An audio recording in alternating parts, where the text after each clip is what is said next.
Well, good morning. My name is Eric Doucet. I'm legal counsel for the Mohawk Council of Kahnawàke, council spelled in two different ways. So when we were looking at developing the legislation for the territory of Kahnawàke, there were four options that were on the table, especially at first. As Gina mentioned, there was a moratorium that was put in place to ensure that there was no production or sale of cannabis in the territory until such time as a law was put in place, because we were seeing what was happening in a lot of First Nations and some First Nations in Ontario, whereby, given that cannabis legalization was on the horizon, you see a lot of tobacco shops that were converted to cannabis shops, and that's something that we want to get in front of.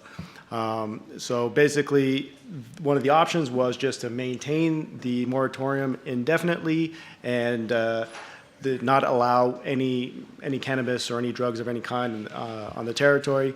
But this wasn't deemed feasible given the location of Kahnawàke and its proximity to Montreal, so it really would end up being an island surrounded by a bunch of licensed cannabis, and then people would, if they wanted to consume cannabis, they would leave the territory and purchase from the Quebec dispensaries on the outside, and perhaps smoke and drive back. So it wasn't deemed feasible.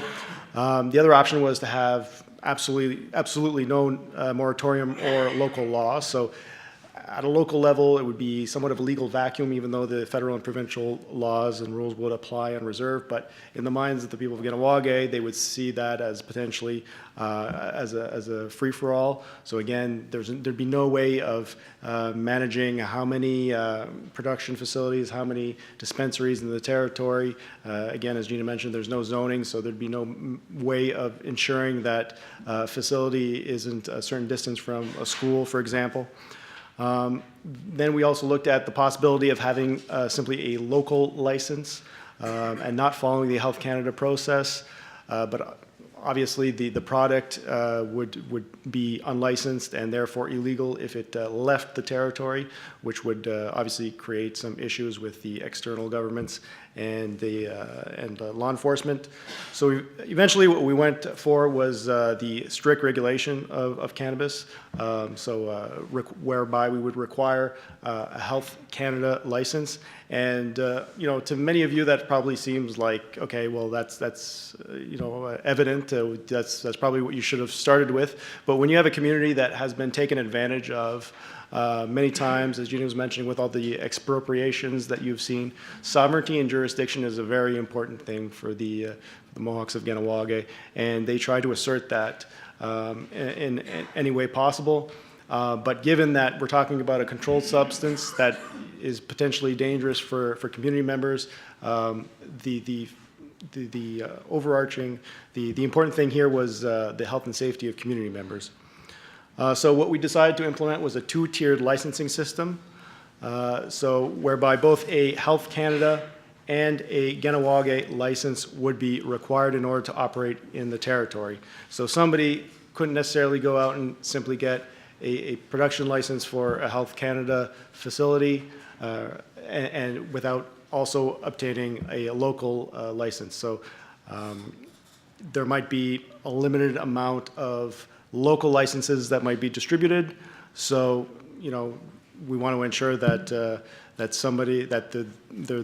quotas are essentially respected. The law is going to regulate production, distribution, sale, and possession.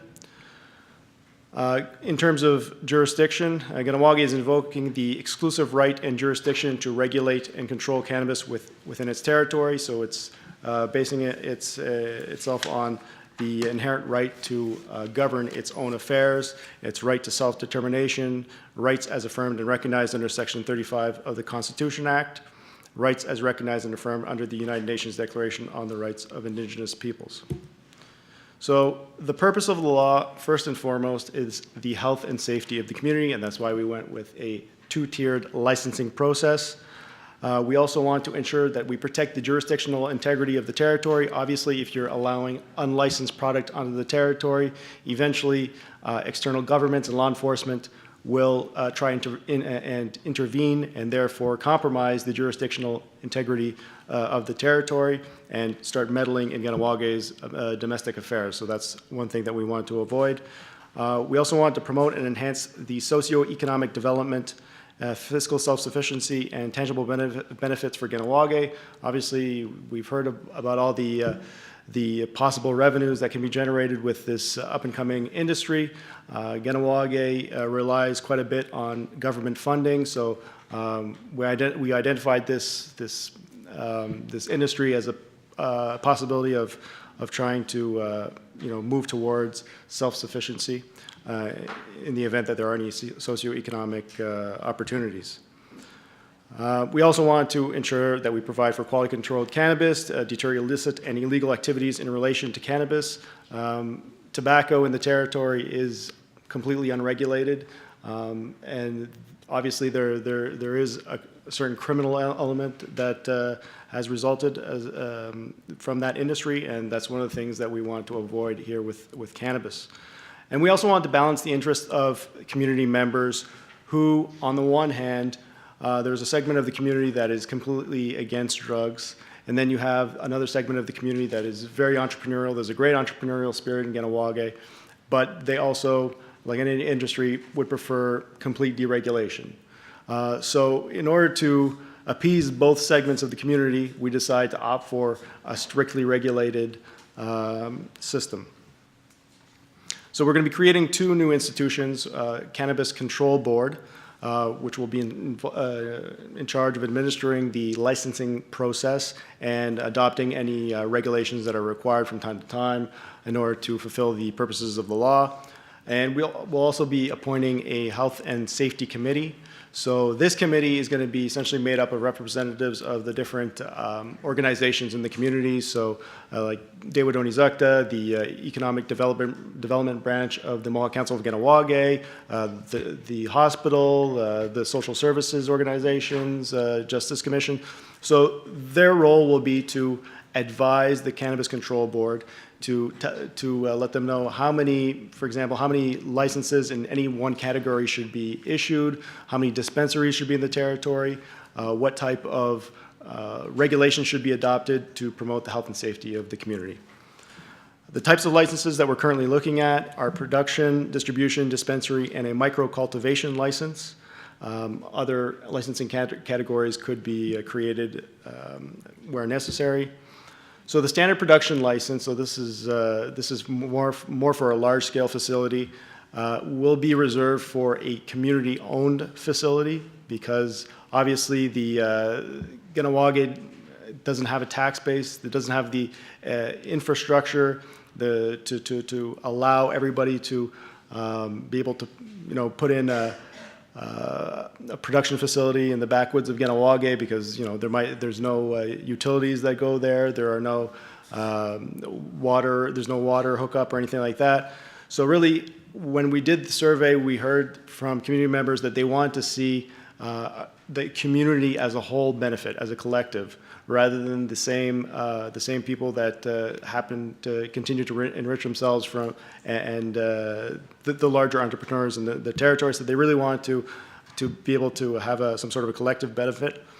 So there are ongoing negotiations currently with licensed producers with regards to bringing a production facility and maybe a retail component to the community.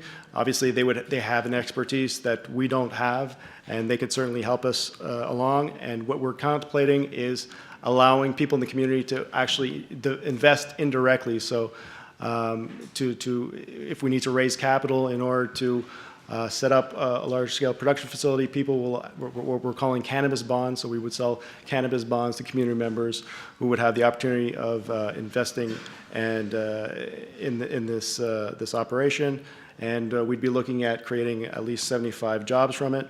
The micro-cultivation licenses will be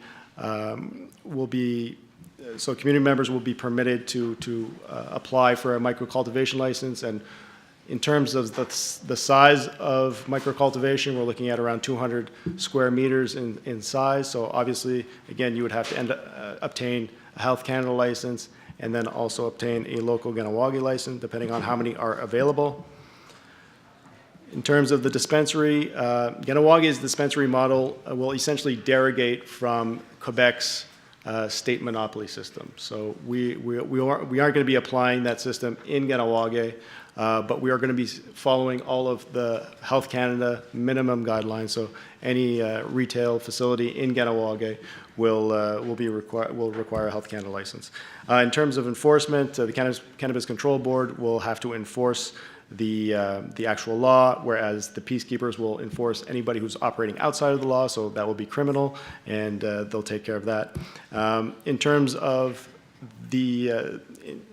enforcing the law, obviously there'll have to be negotiations with the federal and provincial governments with respect to having the law recognized by the outside courts. This isn't something that's foreign to us because we've done it with alcohol. Kahnawàke has its own alcohol beverages law and its own board, so the SAQ doesn't issue licenses in the territory. Kahnawàke, it recognizes that Kahnawàke has its own board and its own system, and Kahnawàke can issue licenses to the different alcohol servers in the community, so the same thing would likely apply in the case of cannabis. Thank you.